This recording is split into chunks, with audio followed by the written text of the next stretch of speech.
এই আয়োজনে সবাইকে স্বাগত। হ্যাঁ, হিসাব বিজ্ঞানের বেতন ও মজুরি অধ্যায়ে খতিয়ান কিন্তু ভীষণ গুরুত্বপূর্ণ একটি বিষয়। মূলত জাবেদা থেকে ৩টি প্রধান খতিয়ান তৈরি করতে বলা হয়। মজার ব্যাপার হলো, জাবেদাগুলো যদি ভালোভাবে আয়ত্তে থাকে তবে খতিয়ান তৈরি করা একদম পানির মতো সহজ। চলুন জাবেদা থেকে ধাপে ধাপে খতিয়ান প্রস্তুত করার এই পুরো প্রক্রিয়াটি আজ বিশ্লেষণ করা যাক। আমাদের আজকের এই আলোচনার রোডম্যাপে থাকছে মোট 5টি বিষয়। প্রথমত, প্রাথমিক ধারণা ও গুরুত্ব, এরপর বেতন খরচ হিসাব, প্রদেয় বেতন হিসাব, প্রভিডেন্ট ফান্ড হিসাব এবং সবশেষে বোর্ড পরীক্ষার জন্য দারুণ কিছু সহজ টিপস। চলুন শুরু করি আমাদের প্রথম পর্ব, প্রাথমিক ধারণা ও গুরুত্ব, অর্থাৎ খতিয়ান আসলে কেন প্রয়োজন। আমরা সবাই জানি হিসাব বিজ্ঞানে খতিয়ানের একটা আলাদা জায়গা আছে, তাই না? এর কারণ হল দুতরফা দাখিলা পদ্ধতির যে মূল নীতি তার সরাসরি বাস্তবায়ন ঘটে এই খতিয়ানের মাধ্যমেই।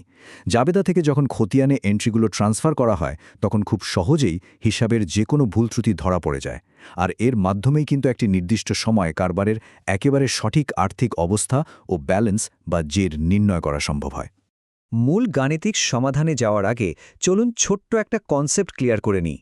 মোট বেতন বা গ্রস স্যালারি আর নিট বেতনের পার্থক্য।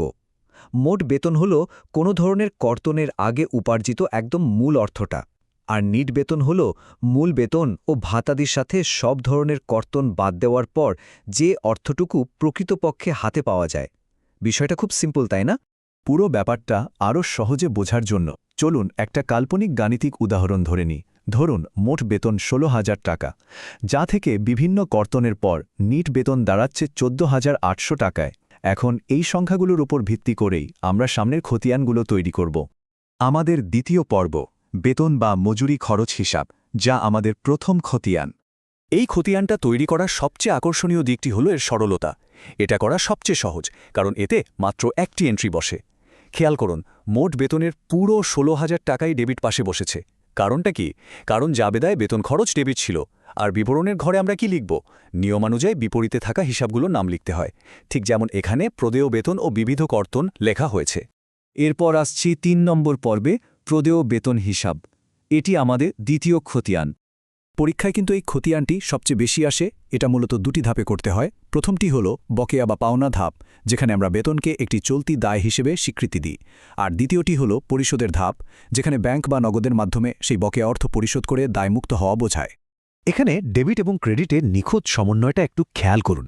প্রথমে উপার্জনের জাবেদা থেকে নিট ১৪,৮০০ টাকা ক্রেডিট কলামে বসেছে, যা মূলত একটি দায়।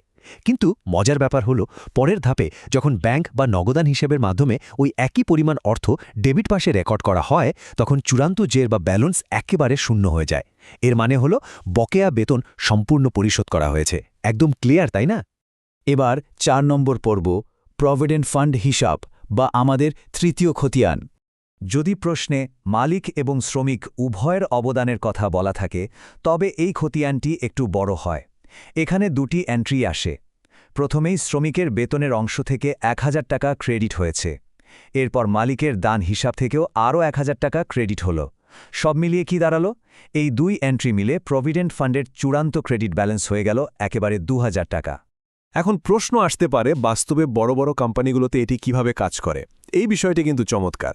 এখানে একটি আধুনিক ইআরপি বা এন্টারপ্রাইজ রিসোর্স প্ল্যানিং সিস্টেমের দৃশ্য দেখানো হলো। বইয়ের পাতায় আমরা যে প্রভিডেন্ট ফান্ডের ডেবিট ক্রেডিট হিসাব শিখছি, ঠিক সেই একই ধারণার উপর ভিত্তি করেই কিন্তু আধুনিক প্রতিষ্ঠানগুলোর স্বয়ংক্রিয় বেতন কাঠামো চলে।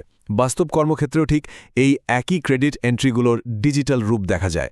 এবং সবশেষে ৫ নম্বর পর্ব, বোর্ড পরীক্ষার জন্য দারুণ কিছু সহজ টিপস।